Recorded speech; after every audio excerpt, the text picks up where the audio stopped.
Top headlines से प्रस्तुत करता है राजयोग पेंट्स, खुशियां आपकी, रंग हमारे।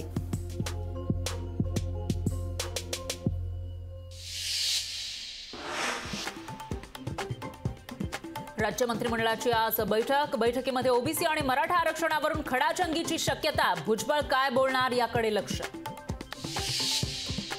आजपासून संसदेचं अर्थसंकल्पीय अधिवेशन। उद्या केंद्रीय अर्थमंत्री निर्मला सीतारामन अर्थसंकल्प सादर करणार।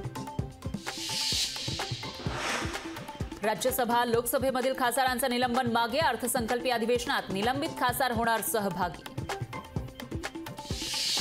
राष्ट्रवादी आमदार पात्रतेच्या सुनावणीचा आज शेवटचा दिवस। नार्वेकरांसमोर दोन्ही गटाच्या वकिलांकडून युक्तिवाद, तर 15 तारखेपर्यंत निकाल देण्याचे नार्वेकरांना आदेश।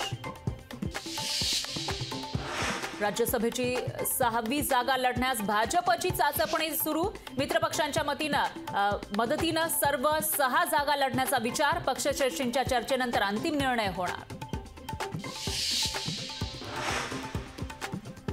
आमदार नितेश राणेंविरोधात अजामीनपात्र वॉरंट जारी। संजय राऊतांनी केलेल्या मानहानी दाव्याच्या सुनावणी प्रकरणी माझगाव कोर्टाकडून अजामीनपात्र वॉरंट। मुंबई पालिकेकडून फक्त सत्ताधारी आमदारांनाच विकास निधी। माहिती अधिकारात वास्तव समोर। विरोधी आमदारांबाबत महापालिकेकडून दुजाभाव। आजपासून राष्ट्रीय ओबीसी महासंघाची नागपुरात यात्रा। जातनिहाय जनगणना करण्याच्या मागणीसाठी यात्रा। नागपूरच्या दीक्षाभूमीवरून यात्रा सुरू होणार। परमबीर सिंग यांच्या विरोधातील खंडणी प्रकरणातला तपास बंद करण्याचा अहवाल सीबीआयकडून सादर। आरोप सिद्ध करणारे पुरावे नसल्याचं अहवालात नमूद। मुख्यमंत्री उपमुख्यमंत्री दिल्ली दौऱ्यावर जाणार। जागा वाटपासंदर्भात अंतिम निर्णय होण्याची शक्यता। लोकशाहीला सूत्रांची माहिती। शिवसेना पक्ष आणि चिन्हाबाबतची सुनावणी लांबणीवर। पक्ष आणि चिन्हावर 1 मार्चला सुनावणीची शक्यता। आयोगाविरोधात ठाकरे गटानं दाखल केली होती याचिका। शिवसेनेचे आमदार अनिल बाबर यांचं निधन। वयाच्या 74व्या वर्षी घेतला अखेरचा श्वास। टॉप हेडलाइन्स से प्रस्तुत करता है राजयोग पेंट्स, खुशियां आपकी, रंग हमारे। पंतप्रधान मोदी 19 फेब्रुवारीला पुणे दौऱ्यावर। नवीन विमानतळाच्या टर्मिनलचं करणार उद्घाटन, तर मेट्रो मार्गिकेचंही उद्घाटन। मनोज रांगे पाटील आज पुणे दौऱ्यावर। पुणे श्रमिक पत्रकार संघाकडून आयोजित केलेल्या वार्तालाप कार्यक्रमाला जरांगे राहणार उपस्थित। उद्धव ठाकरेंनी केली बाळासाहेब ठाकरे राष्ट्रीय स्मारकाची पाहणी। उद्धव ठाकरेंनी केली संबंधित अभियंत्यांशी चर्चा। छत्रपती संभाजीनगरमध्ये 20 फेब्रुवारीला ओबीसी हक्क मेळावा। सभेसाठी मंत्री छगन भुजबळ यांनाही निमंत्रण, तर ओबीसी मेळाव्याची जय्यत तयारी सुरू। शिवसेना पक्षाच्या पॅन कार्डचा गैरवापर। ठाकरे गटाविरुद्ध शिवसेनेची पोलिसात तक्रार। शिवसेना शिष्टमंडळाची पोलिसांकडे सखोल चौकशीची मागणी।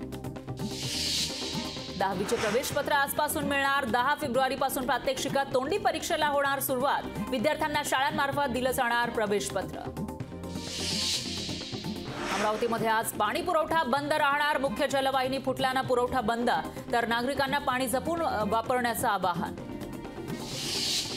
मुंबई पुणे एक्सप्रेसवे 8 पदरी होणार। राज्य रस्ते विकास महामंडळाचा राज्य सरकारला प्रस्ताव। या प्रकल्पामुळे मुंबई पुणे अंतर कमी होणार। महालक्ष्मी रेसकोर्सवरील थीम पार्कचा मार्ग मोकळा। 120 एकर जागेवर पालिकेतर्फे पार्क उभारलं जाणार। पुनर्विकास प्रस्ताव मंजूर।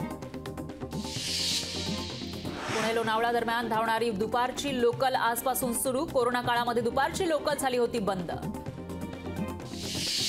उद्यापासून बँकिंग व्यवहारात होणार बदल। फास्टॅग संदर्भातील नियमांमध्येही होणार बदल।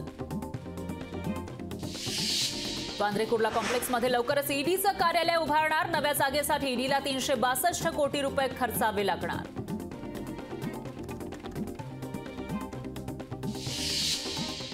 जायकवाडीतून उन्हाळी पिकांना पाणी न सोडण्याचा विकास प्राधिकरणाचा निर्णय। जलसाठा पिण्याच्या पाण्यासाठी राखीव ठेवणार।